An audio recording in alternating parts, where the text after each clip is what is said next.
Hello friends, welcome to Selvi செம்மி recipes. இன்னைக்கு நாம ஹெல்தியான நிறைய ஊட்டச்சத்துக்கள் நிறைந்த ரொம்பவே டேஸ்டியான ராகி முருங்கைக்கீரை அடை எப்படி பண்ணுறதுன்னு பார்க்க போகிறோம்.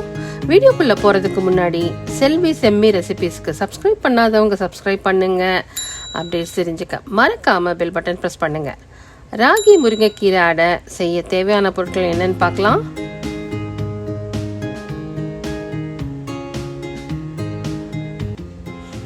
இப்போ ஒரு பவுலில் 2 கப் அளவுக்கு ராகி மாவு எடுத்துக்கோங்க. இதில் பொடியாக நறுக்கின வெங்காயம் 2 கப், பொடியாக கட் பண்ண பச்சை மிளகாய் 1 டேபிள் ஸ்பூன், சிவப்பு மிளகாய் பொடி 1 டேபிள் ஸ்பூன், தேவையான அளவு உப்பு போட்டு இதோட முருங்கைக்கீரையை நல்லா ஆஞ்சு வாஷ் பண்ணிவிட்டு இதோட சேர்த்துக்கோங்க.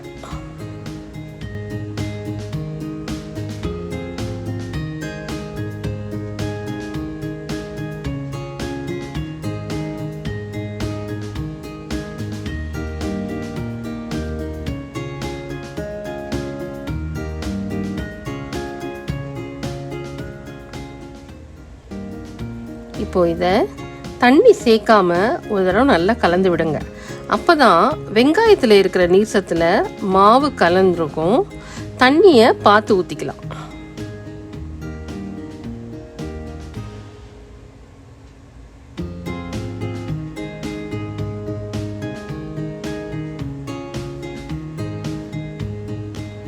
இப்போ 1 கப் அளவுக்கு தண்ணி ஊற்றி நல்லா கலந்து விடுங்க. ராகியில் நிறைய அயர்ன், ஃபைபர், கால்சியம், டயபெட்டிஸ் இருந்தால் பிளட் சுகர் லெவல் கண்ட்ரோல் பண்ணுறதுக்கு, வெயிட் லாஸ்க்கு, அமினோ ஆசிட்ஸ், விட்டமின் டி அப்படின்னு நிறைய ஹெல்த் பெனிஃபிட்ஸ் சொல்லலாம். அதே மாதிரி முருங்கைக்கீரையிலையும் நிறைய vitamins and minerals, antioxidants, anti inflammatory properties நிறைய இருக்குது.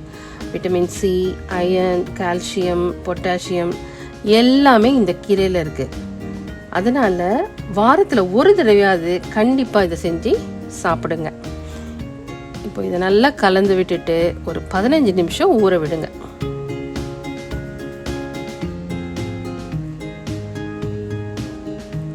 இப்போது தோசைக்கல்ல லோ ஃப்ளேமில் வச்சு சூடு பண்ணிக்கோங்க. தண்ணியில் கையை நனைச்சிட்டு கையாலேயே மாவை உருண்டையாக உருட்டுங்க. இதை அப்படியே தோசைக்கல்ல போட்டு கையாலேயே தட்டி வட்டமாகவும் மெல்லிசாவும் வர்ற மாதிரி இந்த மாதிரி ஸ்ப்ரெட் பண்ணுங்க. இது மெல்லிசா இருந்தால் தான் நல்லா வேகும், கிறிஸ்பியாகவும் இருக்கும். ராகி மாவு கண்டிப்பாக நல்லா வேகணும். வேகாமல் சாப்பிட்டா வயிற்றுக்கு ஒத்துக்காது. லோ ஃப்ளேம்லேயே வச்சா கை சுடாமல் ஈஸியாக அடைய தட்டலாம். இந்த மாதிரி நல்லா மெல்லிசாக தட்டிட்டு ஃபோர்க் வச்சு ஹோல்ஸ் பண்ணிக்கோங்க.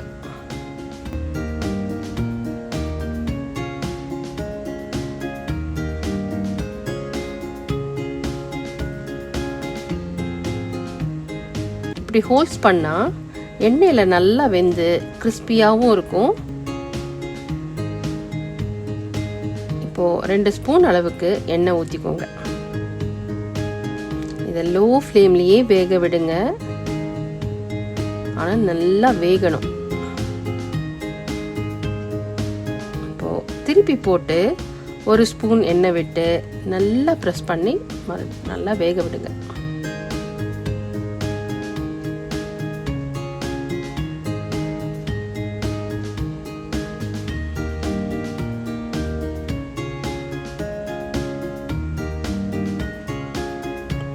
நல்லா வேகிற வரை திருப்பி போட்டு எடுத்தா ராகி முருங்கைக்கீரை அடை ரெடி.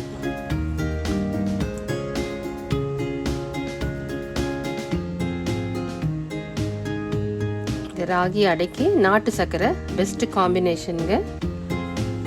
பிளெயின் தயிர் கூட இதுக்கு நல்லா இருக்கும். கண்டிப்பாக சத்துக்கள் நிறைஞ்ச ராகி முருங்கைக்கீரை அடை செஞ்சு பார்த்து உங்கள் காமெண்ட்ஸ் போஸ்ட் பண்ணுங்கள். இந்த வீடியோ பிடிச்சிருக்கும்னு நினைக்கிறேன். செல்வி செம்மி ரெசிபீஸ்க்கு சப்ஸ்கிரைப் பண்ணாதவங்க சப்ஸ்கிரைப் பண்ணுங்கள்.